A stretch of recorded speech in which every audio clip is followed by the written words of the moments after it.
The Chilungamo program, indeed, or project, impacted the work of the commission in a broader way, in the sense that we were able now to complement the gap that was felt, for example, from government. Government gives money to the commission, but that money was not enough, or has not been enough.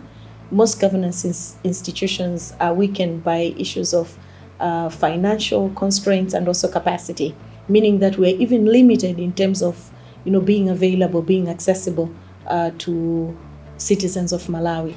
So, for example, investigations do take a lot of resources.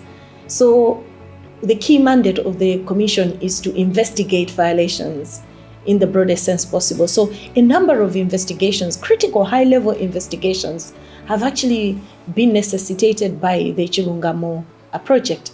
I'll give you an example that we had, the sexual harassment case in 2020-2021, which really culminated into, the matter, going to court. But it also helped us, profile the issues of sexual harassment within the public sector. Because, for example, we were, dealing with a case that had happened at MPC. MPC now has, developed a policy.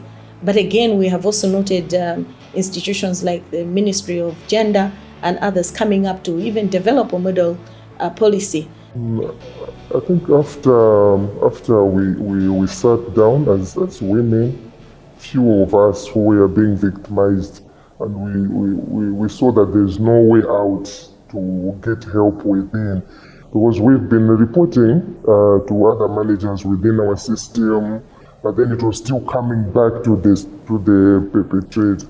So we sat down and we thought of, why can't we have an outside insight, somewhere where we can get help? So we agreed to write the Ombudsman's office. Yeah, so after we wrote them, the Ombudsman office referred us to the Human Rights Commission. They brought the issue to Human Rights Commission, said this is the best place where you can get the help that we feel you need. So the Human Rights Commission took it up from there. And then we started that process of being heard, the hearing sessions, until we got what we wanted. So you see that what started as an investigation that was supported by the Chilungamo project resulted into policy actions by key stakeholders.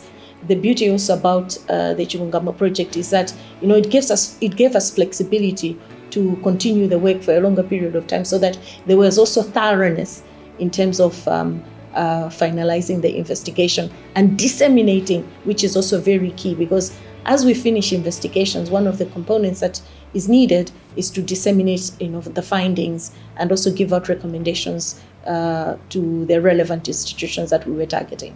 So again, I would say that it has helped us in the sense that now we've empowered survivors and justice has been done.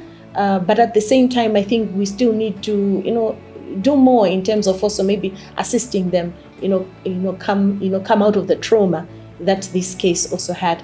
And again, because it was a high profile case, you find that there was a lot of trauma around sexual harassment, which pretty much is a new area in our country. And I think most people are not comfortable with the conversations, including survivors themselves.